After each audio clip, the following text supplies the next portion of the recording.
ସମସ୍ତଙ୍କୁ ମୋର ଆନନ୍ଦିତ ଜୟଗୁରୁ। ସବୁଦିନ ପରି ଆଜି ମଧ୍ୟ ଏହି ଶୁଭ ଦିନରେ ଏକ ସୁନ୍ଦର ବିଷୟ ଆଲୋଚନା କରିବା। ଆମର ଶ୍ରାବଣ ପରିକ୍ରମା ଗତକାଲି ସରିଯାଇଛି। ଆଜି ହେଉଛି ଭାଦ୍ର ପରିକ୍ରମା।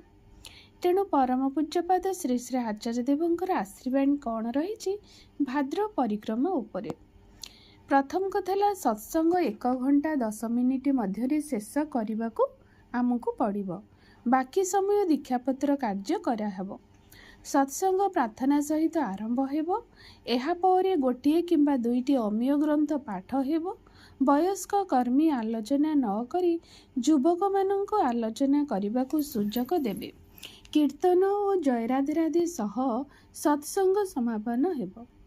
ଯେଉଁ ଗୁରୁ ଭାଇ କିମ୍ବା ଭଉଣୀ ନିଷ୍କ୍ରିୟ ଅଛନ୍ତି ସେମାନଙ୍କ ସହ ଯୋଗାଯୋଗ କରିବାକୁ ପଡ଼ିବ, କିମ୍ବା ଯେଉଁମାନେ ଡିଫଲ୍ଟରୁ ବାହାରି ସକ୍ରିୟରେ ଅଛନ୍ତି ସେମାନଙ୍କ ଘରେ ଭାଦ୍ର ସତ୍ସଙ୍ଗ ହେବ, କିନ୍ତୁ ଯେଉଁମାନେ ସକ୍ରିୟ ଅଛନ୍ତି ସେମାନଙ୍କ ଘରେ ହେବ ନାହିଁ।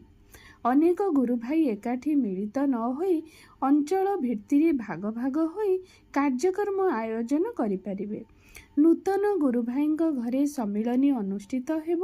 ଏହାପରେ ସେମାନଙ୍କ ସହିତ ସମ୍ପର୍କ ବଜାୟ ରଖିବାକୁ ହେବ, ଯାହାଦ୍ୱାରା କି ସେମାନେ ନିୟମିତ ପ୍ରାର୍ଥନା ଓ ଇଷ୍ଟବୃତ୍ତି କରିପାରିବେ।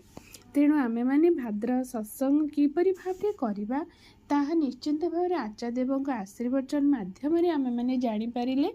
ଏଇଭଳି ଭାବରେ ଆମେ ଭାଦ୍ର ପରିକ୍ରମାର ପ୍ରତ୍ୟେକ ଦିନ କରିଲେ ନିଶ୍ଚିନ୍ତ ଭାବରେ ଆଚାର୍ଯ୍ୟଦେବଙ୍କର ଆଶୀର୍ବାଦ ଆମେ ପ୍ରାପ୍ତ ହୋଇପାରିବା। ରହୁଛି।